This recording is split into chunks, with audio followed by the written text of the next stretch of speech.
My name is Nick. I'm a production engineer with Uber in Amsterdam. And really, if you paid attention to the last talk, this is a fantastic follow-up because this is about what happens when all of that ability to fail safe, well, fails. So where I come from, I started off as a backend engineer, really focused on supporting the product side and building features. And this very quickly turned towards reliability engineering when I went on call, and it was really rough. And after seeing how rough it was, I actually started looking for other on-call rotations in the company that worked well. And I volunteered to join them and to see how they were doing it in hopes of bringing some good souvenirs back. And after a few months of this, I discovered that, gee, reliability engineering is really, really great because it's a way to both move the needle on the company side, but it's also a great way to make everyone's lives better as engineers. Now, when we talk about what on-call is, I really like to compare it to firefighting in that you can invest in fire safety or reliability measures. You can build great observability to catch the fires while they're still small. But at the end of the day, it's not going to work, and you're going to need first responders. And so when we're talking about on-call, realize this is about how to make the last resort better. The first rotation that we're going to talk about is one called Ring 0. And where it gets its name from isn't super important, but what matters is it protects the core customer experience. And so this would be if people can't request Uber trips, or if they can't place Eats orders and get their food, they get paged. And they get paged for incidents that are affecting a large geographical scope. But what was notable about this was that it was actually very low stress. The next rotation, and you can guess it by the mascot that we have sitting on the shelf, is vendor integrations, where its on-call rotation was pretty rough, and it was also extremely stressful. People were getting woken up every single night, and it just wasn't in a good place. And when I mentioned that we worked with third parties, this makes this a little bit of an extreme example in that we didn't own our reliability end-to-end, and we had to work around that. With rotations, there are really two situations that you need to care about. You need to care about your business metrics, because obviously the bottom line matters, and if you don't have a good bottom line, that's going to show up with engineering. But what also matters is the well-being of the engineers and what they care about, their ability to get sleep, to spend time with family, friends, pets, or whatever. And these two are closely related, because if your engineers aren't happy, well, their productivity is going to suffer, their decision-making will suffer, and they might build bad designs. And so the two are closely related. If you have a good on-call model, you have both. And so if we translate this into a good idea of an on-call, you end up with something where the on-call rotation is able to reliably deliver mitigation in 30 minutes or less, or something of that sort. And the experience is so good, and people are learning so much from the rotation that people are lining up to volunteer for it.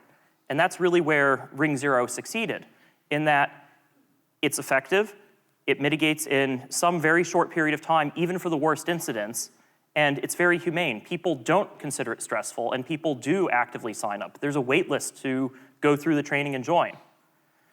But vendor integrations, its effectiveness was a little bit shaky. There were some measures that we could take internally, but we were really at the mercy of our third parties. If they were not meeting their SLA, we were suffering. And even if they were meeting our SLA, our customers were still suffering. And it was also super, super stressful. We supported vendor integrations from around the world, which meant that realistically, deployments were happening at these companies at all times, and we could get paged at any moment. So to understand why it was so bad, if you think about a standard SLA, most SLAs say this vendor will provide 3 or 4 nines of uptime, which is really 44 whole minutes of downtime, and that's per vendor. In our case, our on-call rotation actually got worse when we did our jobs well, because we would add new vendors, and then we would end up with hours of outages, and maybe they would overlap, in which case it was a very stressful couple of hours, or they wouldn't overlap, and we'd have 8 hours of continuous firefighting, but it wasn't a good experience.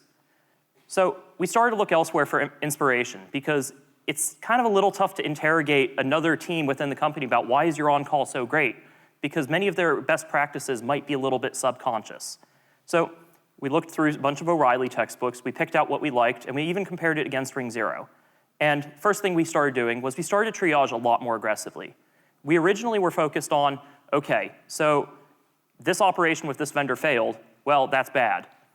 Whereas Ring Zero, they would focus on, okay, we're only concerned about really fundamental behaviors, and only once it's affecting a certain number of customers.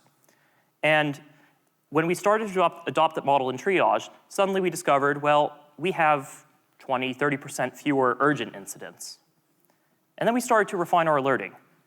Ring Zero did really well with this because any incident that was big enough to page them would result in them following up and making sure that nothing would ever happen again. But then what we were doing was, okay, if it was a false alarm, we would acknowledge it and go back to sleep. Well, that wasn't good. So we started to really lean in on refining the alerting, and that cut the number of false alerts that we had pretty significantly. And the last thing we did was we made sure that people were really, really prepared to go on call. At Ring Zero, we would train people at a 3-day boot camp to give them everything they need for the basics of incident response. And in our case, it consisted more of, well, you can either read the run book or you can start asking someone who's been on the team longer, which that's not good. So we started to link run books to everything. And it didn't help. What we found was, yes, on paper, our on-call rotation got better. We cut the number of alerts in half. The number of incidents that we were declaring as high priority decreased a little bit. But we still didn't have the ability to really move the lever. We had an incident that we scoped as level 5, our worst level of impact, with a medium scope. And the best thing we could do was send logs to the vendor when they asked for it, because the vendor was also confused about how to fix it. And so we started to look for the secret sauce. What did Ring Zero have that we didn't? And we quickly arrived at the conclusion that it was mitigation tooling. We realized that we weren't equipping our on-calls to respond properly. If you think about what on-call is, it's a first response to an incident, and it very much follows like a medical response model, where first you find a patient, they're not breathing, they're on the ground. Your goal is to stabilize them, keep their heart beating, make sure they're breathing, and then only once you know that they have a reasonable chance of surviving over the next few hours are you actually going to try to figure out what's wrong with them and to treat them.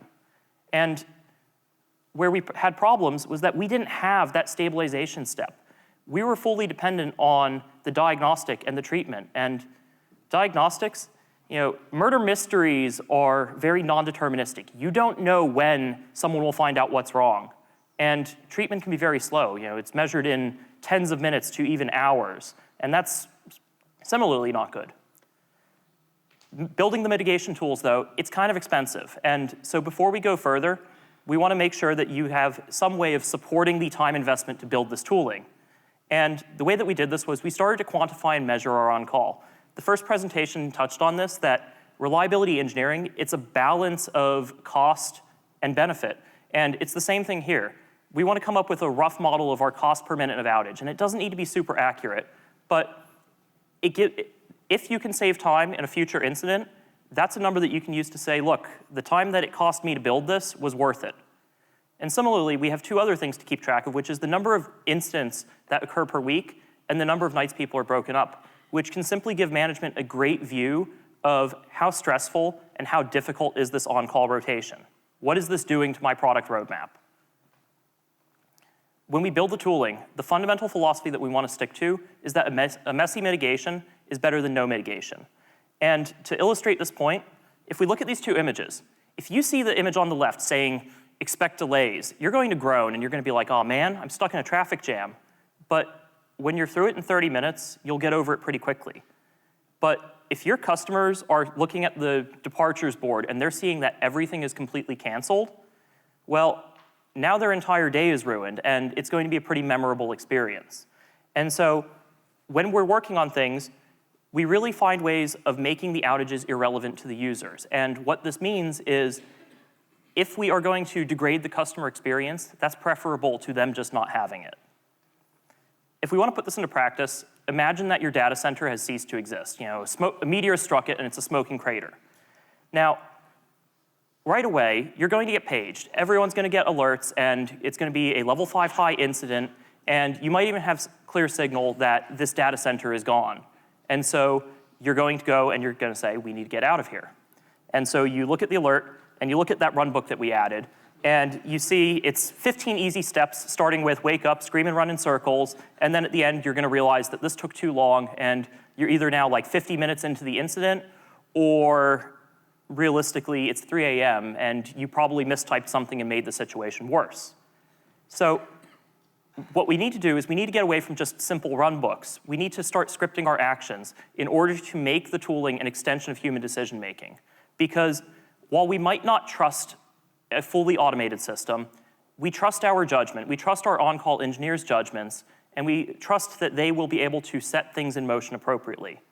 And so the world that we want is actually where the on-call can simply decide, we're going to lock things down because we just lost a data center and we want to not have unexpected changes, and we want to drain the region. And if we go towards that model, suddenly on-call is a lot faster, it's a lot less stressful, and it works. And the reason it works is because we're giving people breathing room. When people go on call, their goal is to stabilize things, and they might need more people to sort it out later. And if they're on the phone gathering a team, if they're on the phone trying to figure out how bad customers are impacted, well, it's going to be a horrible experience for them. And so if we can make the outage irrelevant in the first couple of minutes, well, it doesn't matter then that it takes them 2 hours to fix the underlying problem. So we built our tools, and it worked really well. We trained people. They were really excited. But the tools ended up collecting dust very quickly. People weren't using the tools that they were so excited to be trained in just days prior. And when we started to dig into the reasons why, what it came down to was that no one trusted the tooling.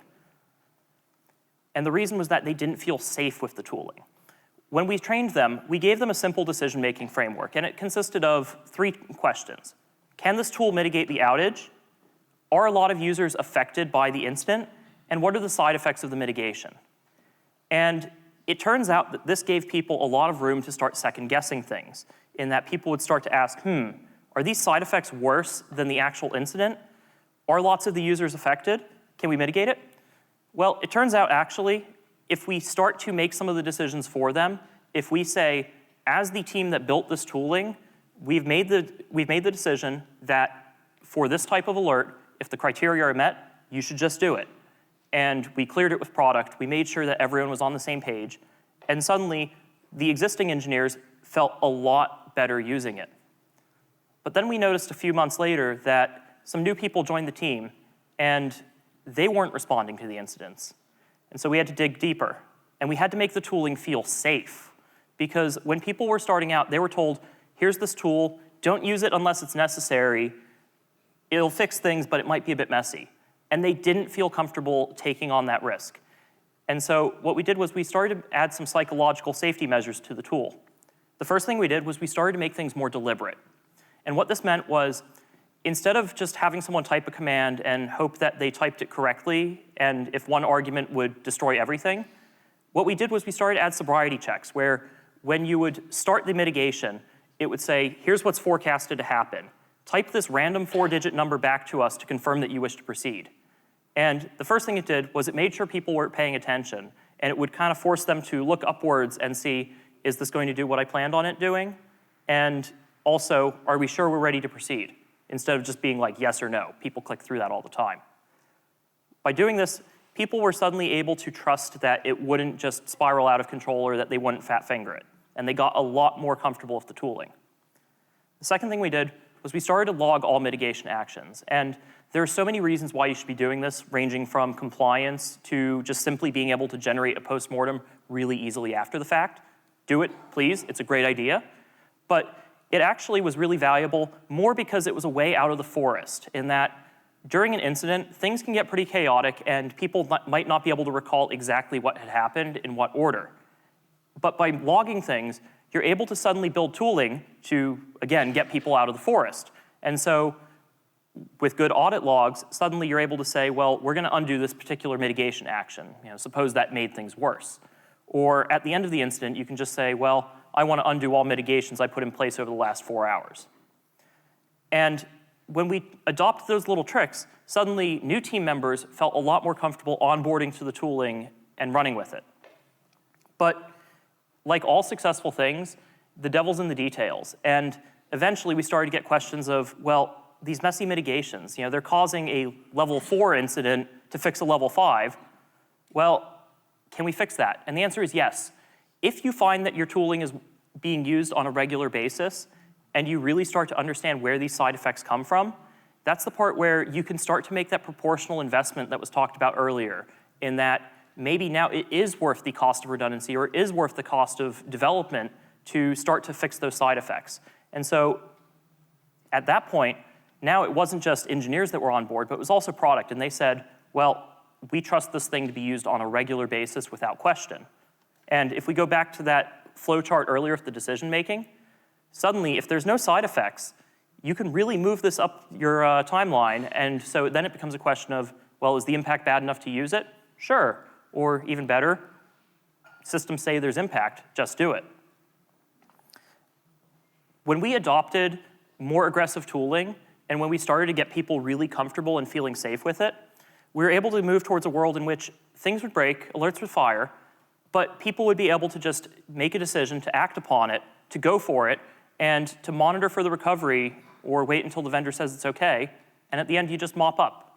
And this ends up being a very low-stress model because not only are you able to make your outage irrelevant in the first couple of minutes, but there's no time pressure once we're stable. It's the vendor's problem again. And maybe you own your reliability process end-to-end, and you're still on the hook for fixing it. But this is the difference between, oh my goodness, we need 10 people online to fix this now, or, well, we can have 2 people working on this for the next, for the rest of the day, or, well, we'll be online in 3 hours anyway at the office, so it's stabilized now, and we'll deal with it when we get into work. It's a huge jump over what we had previously, where we had to escalate to the vendor and we would desperately pull logs from obscure places in hopes of getting our customers off the hook and helping the vendor. That wasn't a good time. And at the end of this whole thing, what we ended up with was this kind of holistic model of both how you build the effectiveness and how you build the on-call experience. And at the root of it is your on-call engineers need to feel very comfortable with what their capabilities are and how to use them, because without that capability, they're not going to use the tooling. But once you build the tooling and you know how it's working, well, now you can start to take notes and you can see when people are using it and how and when it doesn't work. And we're not going to get into it in this talk because it takes way too long to discuss how to move this first response process back into that reliability engineering. But really, logically speaking, there is no reason why you can't go further and automate it. And so while the story, it might not have gone into like an A and B comparison of the 2 on-calls, we can almost think of it as how we fixed our on-call process by building mitigation tools. And so with that, I thank you, and we have lots of time for questions.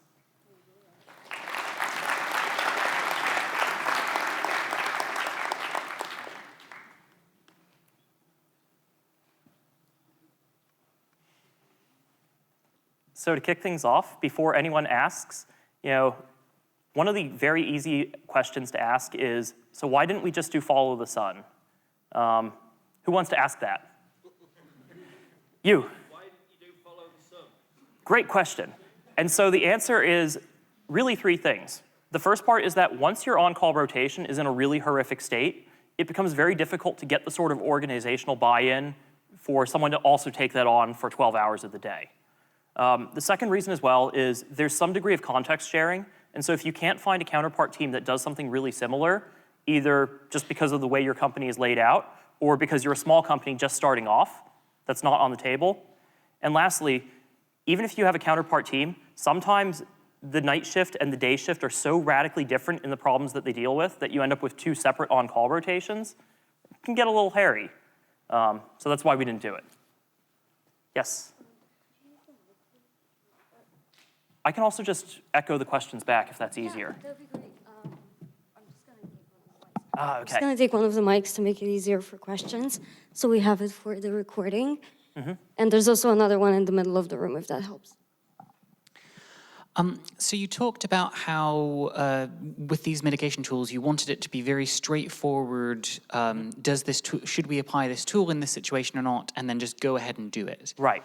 That sounds as if that process itself is actually immediately, relatively straightforwardly amenable to automation in the sense of taking the engineer out of it entirely, having some form of signal that gets fed into an automatic mitigation machine that then tells the on-caller there's something wrong and I'm fixing it, but the on-caller doesn't actually have to do anything right then.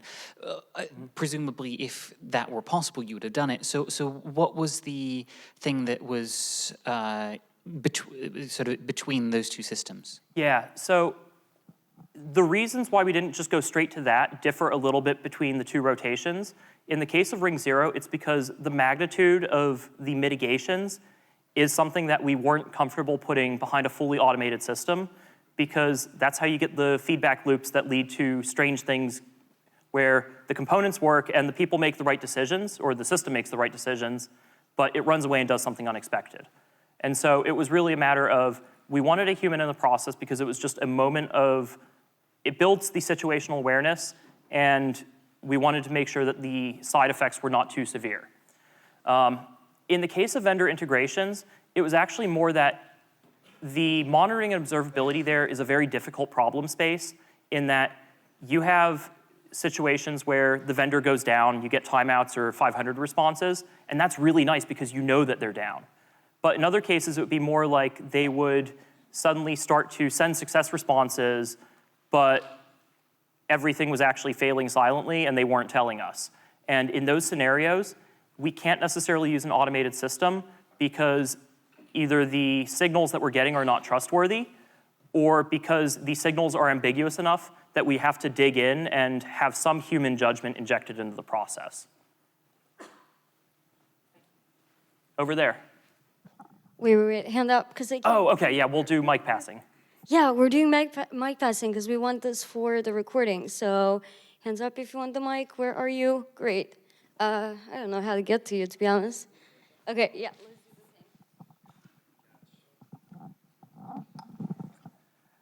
Out of curiosity, what was the technical skill level of the engineers that were performing the mitigation actions? So at least in the case of Ring 0, the technical skill levels varied quite a bit from people that were, engineer 2 in our ranking system, all the way up to staff level engineers, where it was really a matter of getting them comfortable with the decision-making framework, getting them comfortable with the tooling, and being prepared to mitigate likely and eventual side effects. Suddenly this lowers the bar for what is necessary for someone to be on call pretty far, and you can even experiment with having operations teams that are doing it. Hello. After I get paged and the dust settles, Over there. after the dust settles, we have lots of ideas of if we changed this thing, that particular problem wouldn't happen again. And we have more ideas and time to work on them all. So it becomes a question of prioritization. Do you have any reflections on how do you choose what to do as a result of something breaking? Yeah, so in terms of the prioritization, really what we do is, the first thing we do is we look at, is this a failure mode that's likely to recur? And if this failure mode is likely to recur, then suddenly that's a big boost towards automating it.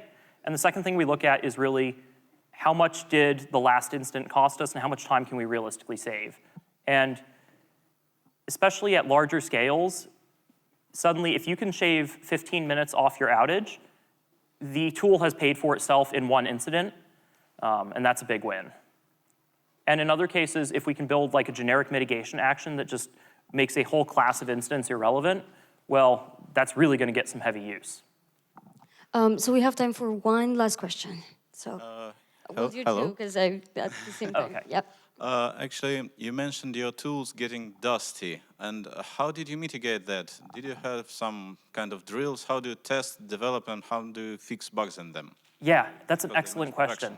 So to a large extent, we do have to exercise these tools on a semi-regular basis to make sure they work. And it depends a little bit on what the tool is and what its complexity is, where in some cases it's a matter of we'll do like a limited small-scale test once a quarter, to in some of the bigger and more important cases, we'll run drills at a regular interval, both to get people comfortable with the tooling and the process, but also with like a simulated incident response. So you have to use your judgment with how often you'll exercise the tooling, but the best way to make sure it still works is to just do it. I think they said there was one more question.